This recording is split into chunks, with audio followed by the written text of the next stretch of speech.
In the remote Montenegrin wilderness, where anarchy reigned supreme and clans had been feuding for decades, a man once appeared. No one knew his true identity. Was he an escaped doctor, a Russian officer, or merely a penniless adventurer? Yet he did something incredible. He declared himself the miraculously saved Russian Emperor Peter III, believed to have been murdered by his own wife, Catherine the Great. And people believed him. Yesterday's vagrant became the autocratic ruler of Montenegro, using only rumors and the people's despair. Under his rule, the unthinkable happened. He forced warring tribes to lay down their arms, established a semblance of a court, and even formed a standing army, successfully repelling Ottoman attacks. Forget the beautiful legends of a rescued sovereign or a messenger from heaven. Šćepan Mali was no messiah, but a genius of manipulation who built his empire on a single audacious lie. Long before the Montenegrin Highlanders saw an emperor in him, the man known as Šćepan Mali had already led a life full of wandering and mystery. This adventurer's true name, according to the most convincing evidence, was Šćepan, and he likely hailed from the Dalmatian lands. His past is shrouded in secrecy, but fragments of information that have reached us paint a portrait of a man who might have been an escaped monk, or perhaps a former military physician seeking refuge in a turbulent world. The world in which his personality was forged offered no quarter for weakness. These were lands where the Ottoman Empire pressed from one side and Venice from the other, and only those who could be cunning and ruthless survived. In this harsh reality, Šćepan Mali, if that was his true name, wandered for years, studying customs, languages, and, most importantly, the aspirations of ordinary people. He absorbed their despair, their eternal struggle for survival, their fervent belief in a miracle, which seemed to be their only support in an endless succession of hardships. It was during these wanderings, observing the pain and yearning for salvation in others, that the seed of his future grand mystification likely began to form in his mind.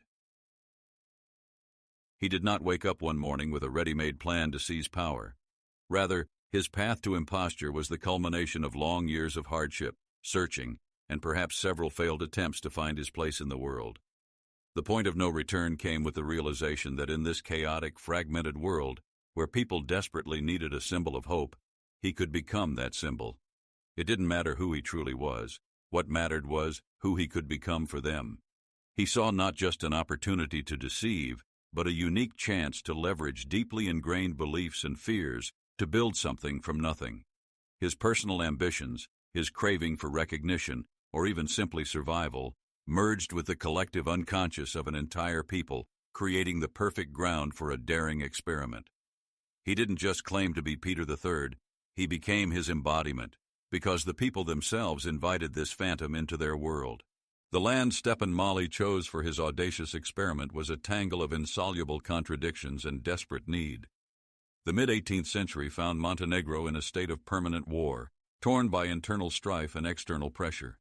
On one side, the Ottoman Porte, which had sought to fully subjugate the proud Montenegrins for centuries, relentlessly continued its raids, burning villages and stealing livestock. On the other, the dying Venetian Republic, whose influence was slowly fading but still tried to maintain its enclaves and trade routes. Montenegro, caught between two fires, was de facto independent, but this independence came at a monstrous cost. There was no unified state here in the modern sense. Power was fragmented among numerous clans or tribes, each living by its own laws, governed by its own chiefs, and holding ancient bloody grudges against neighbors. Blood feuds were not a relic but a daily reality, sustaining an endless cycle of violence. The Church, through the Metropolitan, tried to act as a unifying center, but its influence was often limited to the spiritual sphere and could not halt the internecine conflicts. The economy was rudimentary. No manufacturing, almost no trade, just subsistence farming barely ensuring survival. The mountainous, infertile land yielded meager harvests, and the constant threat of raids made any long-term planning meaningless. In this atmosphere of constant danger and destitution, where every day was a struggle for existence, a unique worldview was forged. People desperately needed a strong leader capable of ending the chaos, uniting the fragmented tribes, and protecting them from external enemies. Faith in a miracle, in divine providence, or in a powerful patron from outside was not merely a religious sentiment but a vital necessity, a psychological anchor in a sea of hopelessness. It was precisely when hope seemed utterly lost, and the future merely a continuation of endless suffering, that the idea of a distant but powerful Orthodox Tsar, who would one day come and save them, began to solidify in the minds of the Montenegrins. Rumors of the miraculous survival of Russian Emperor Peter III, which emerged after his murder in St. Petersburg, fell on this fertile ground like seeds in arid land, yearning for rain. No matter how absurd the story seemed from the outside, for the exhausted people, it became the last ray of light, the only possibility of breaking free from the vicious cycle of despair. It was this collective yearning for order and salvation, this readiness to believe in the impossible, that made Montenegro the ideal theater for the greatest mystification in Balkan history. Stepan Maly's arrival in Montenegro was not a thunderous declaration, but a subtle play on human expectations. He didn't immediately proclaim his imperial lineage. No, a genius of manipulation acts more subtly, almost imperceptibly. His first major deception wasn't to declare himself, but to allow others to declare it for him. He appeared in a small village, modestly yet with dignity.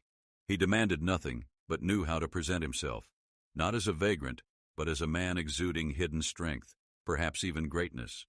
He listened intently, absorbing stories about the distant Russian Tsar, about the injustice of his death, about hopes for his miraculous salvation. And he didn't refute these rumors. He merely smiled mysteriously, or sighed heavily, or uttered vague phrases that could be interpreted however one wished.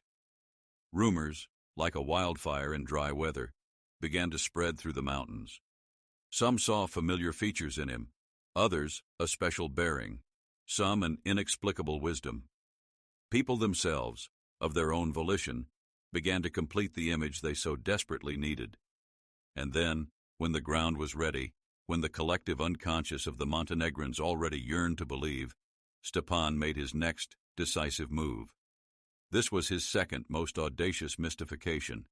He didn't directly admit his imperial status but merely hinted at it, allowing the people themselves to discover the truth.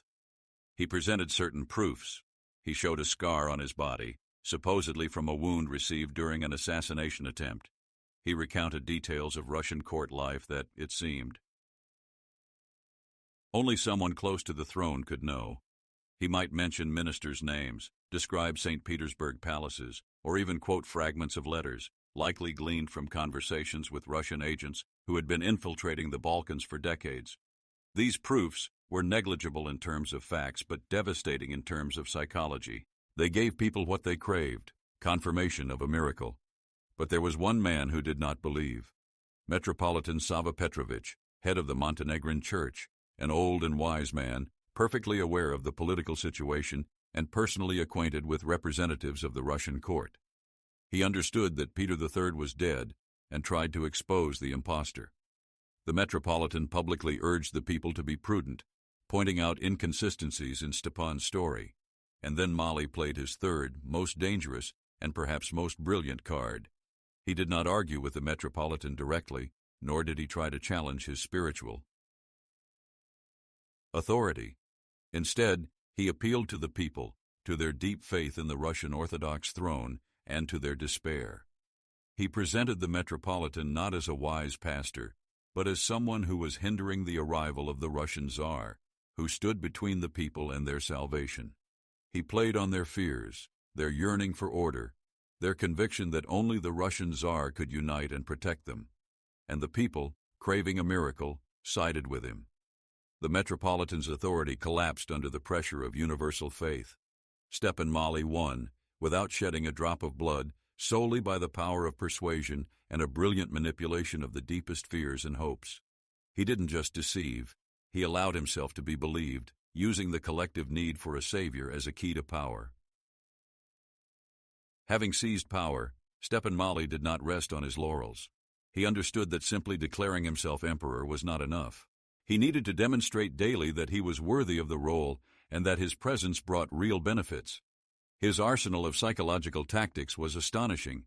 Firstly, it was pure, unadulterated charisma. He didn't just speak, he prophesied.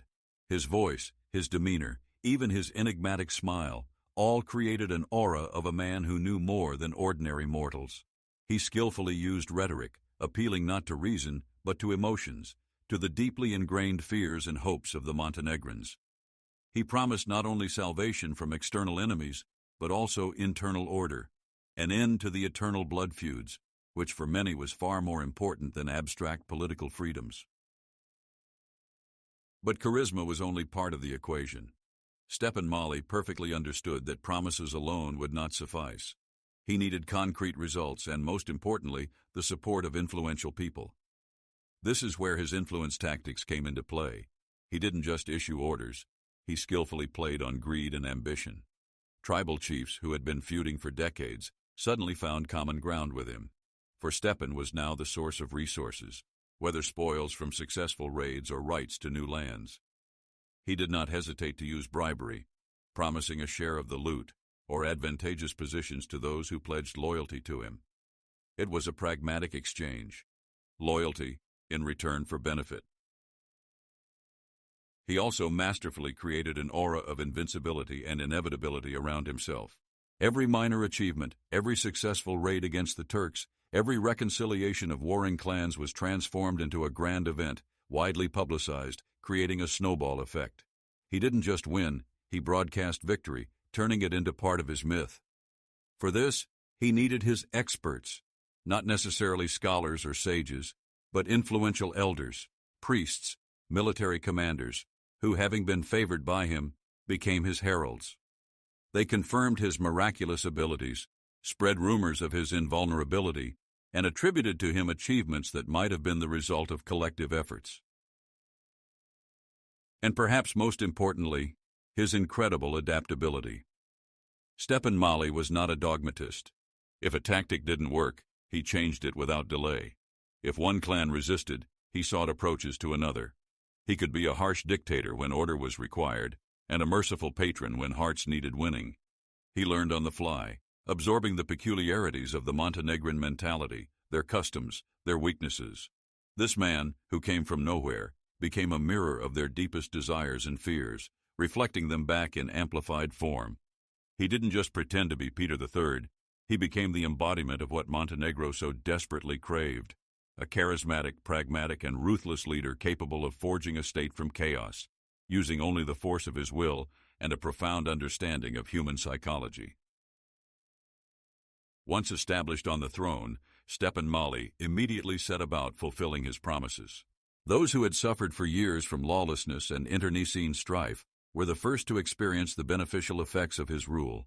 Tribal chiefs, whose power was now bolstered by a centralized force, gained new opportunities for expanding their territories and enriching themselves by participating in successful raids against the Ottomans. For them, weary of endless blood feuds and chaos, the appearance of an emperor offered a chance for unprecedented stability. Under his leadership, they saw real prospects for unification and protection from external enemies, which provided Stepan with a strong base of loyal supporters ready to defend his power. However, not everyone accepted his authority unconditionally. The chief and most steadfast antagonist remained Metropolitan Sava Petrovich. After the public humiliation, when the people turned away from him, the Metropolitan did not give up. He understood that the impostor was not only a threat to Montenegro, but also a direct insult to the Russian Empress, Catherine the Great. Sava began writing letters to St. Petersburg, pleading for help and the exposure of the liar. His messages, full of despair and appeals for Orthodox solidarity, reached the Empress's ears. Catherine the Great, having just rid herself of her own husband and consolidated her power, was furious. The appearance of an impostor claiming to be Peter III was a direct blow to her legitimacy, a dangerous precedent capable of undermining the entire system of succession. The Empress acted decisively. Soon, Major General Yuri Dolgorukov was dispatched to Montenegro with a small military detachment and a clear mission: to expose and arrest the impostor, restore order, and bring Montenegro back under direct Russian influence. Dolgorukov arrived without attempting to use force. He began with diplomacy, trying to convince the Montenegrins of the deception. He publicly read Catherine's decrees, demanded that Stepan present irrefutable proof of his imperial origin, and cast doubt on his story. But Stepan Mali was prepared. His reaction was a masterpiece of psychological warfare. He did not directly deny the accusations or engage in open conflict with the Russian general. Instead, he employed an old, proven tactic. He presented Dolgorukov not as a representative of legitimate authority, but as an envious intriguer sent by malicious forces to prevent the reunion of the Russian Tsar with his loyal subjects. He appealed to the Montenegrins' deep faith in the Russian Tsar and their distrust of outsiders. He argued that Dolgorukov was merely a pawn in the hands of ill-wishers who sought to deprive Montenegro of its savior. The people, having already tasted the fruits of stability under his rule and blinded by faith, once again sided with their emperor. Dolgorukov's attempt to expose the impostor ended in complete failure, only strengthening Stepan Mali's authority in the eyes of the Montenegrins. This was not just a triumph of deception, but also a testament to the incredible power of the collective unconscious, capable of rejecting obvious facts for the sake of a cherished dream. And Stepan Mali, once again, proved that he was a master at playing on that chord. Catherine the Great, whose attempts at direct exposure had failed miserably, was not about to accept such humiliation. For the Empress, who had just rid herself of her own husband, the existence of an impostor claiming to be Peter III was not just an annoyance, but a direct threat to her legitimacy. She well understood that Stepan Mali's strength lay not in military might, but in the deep faith of the people, and that this faith could not be broken by bayonets. Therefore, the tactics changed. Instead of open confrontation, St. Petersburg now focused on a secret war, on bribery and intrigue, seeking to undermine the impostor's authority from within. Meanwhile, Stepan Mali, blinded by his own successes and unquestionable authority, began to make mistakes. His power reached its zenith, and he perhaps came to believe in his own infallibility. He continued his reforms, attempting to further centralize governance, which inevitably caused discontent among tribal chiefs accustomed to full autonomy. Some of them, who had sworn allegiance to him just yesterday, now saw him not as a savior, but as a new tyrant encroaching on their ancient rights and customs. These hidden cracks in the foundation of his power became ideal ground for Russian agents, who now freely infiltrated Montenegro, sowing discord and offering gold for the impostor's head. But Stepan Mali's main enemy turned out to be not Russia, but the Ottoman Empire.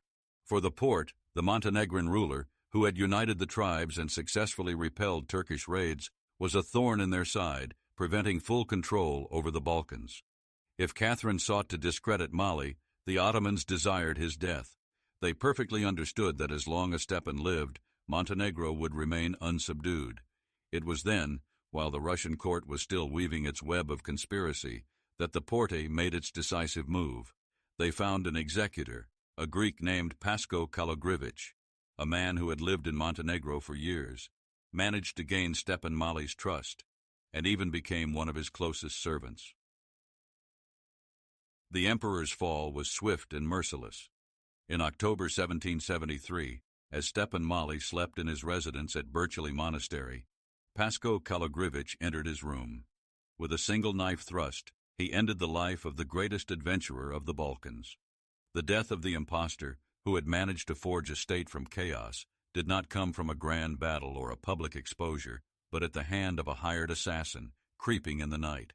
It was not a heroic end, but a cold, pragmatic act that instantly destroyed the myth he had created.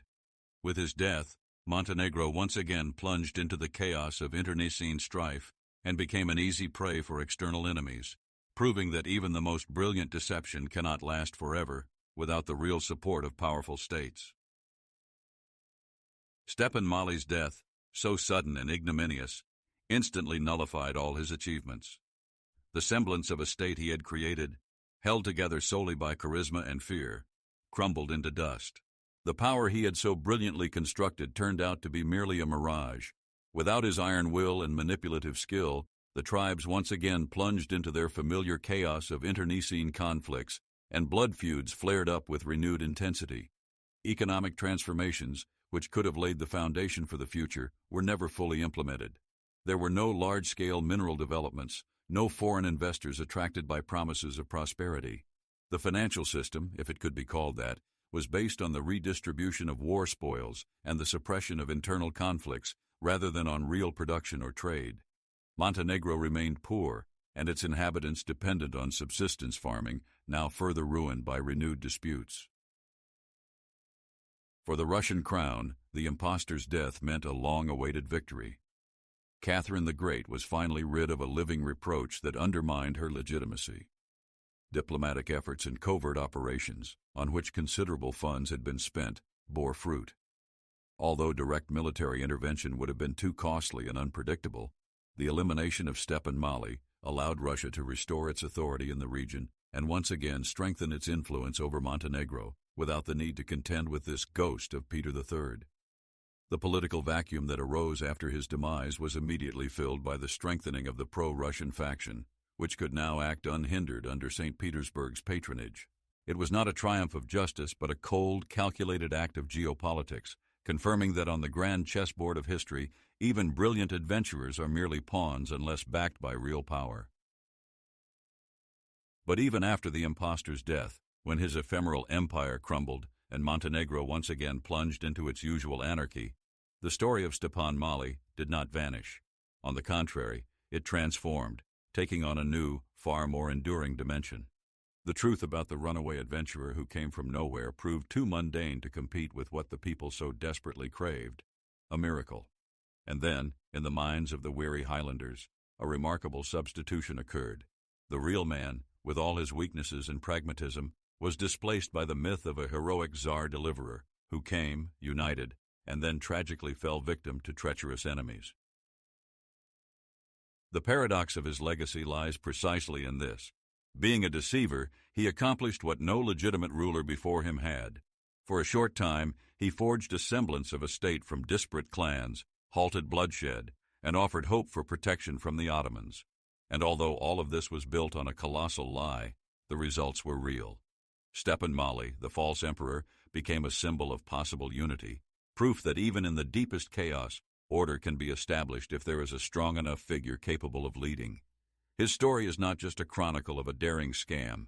It is a profound study of human psychology, a demonstration of how faith, hope, and despair can be used to create a new reality. What, then, is the universal lesson of this incredible Balkan saga? Perhaps it is that people, cornered, are willing to believe any fairy tale as long as it offers them a chance at salvation. And also, that even the grandest lie, if it answers the deep aspirations of the masses, can for a time become more convincing than the most unpalatable truth.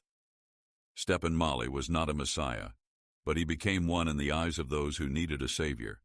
He was not a king, but he ruled like a king, because the people themselves enthroned him with their faith. His story is an eternal reminder of how subtly reality and fiction intertwine, and how easily the myth of a hero can eclipse the facts about a man when there is a dire need for it. He was not just an adventurer. He was a catalyst who, albeit through deception, showed Montenegro the path to unification, leaving behind not so much ruins as an idea of a force capable of appearing from nowhere and changing everything.